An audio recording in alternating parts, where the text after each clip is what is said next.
From the Canva homepage, go to Presentation.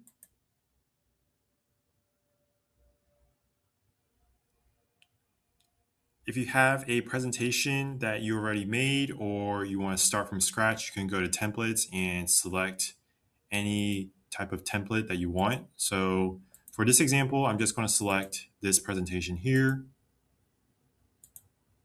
And so I'm going to click on it, go to Edit, Edit Page, and then in the Tools section, I'm going to click Decorate.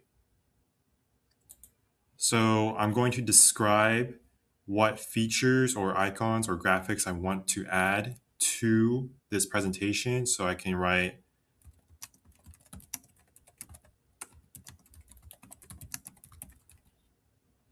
and once I'm done with my description here, I can click Generate.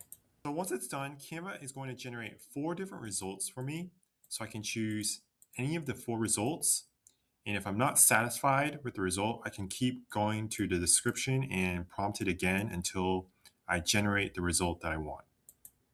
So this is a great feature for beginners if they want inspiration or ideas on how to decorate something. And if you're new to graphic design, I think you're going to like this Magic Decorate feature a lot. So if you have any questions or comments, be sure to leave it down in the comment section below. If you enjoy my videos, consider subscribing to my channel. Thank you and have a great day.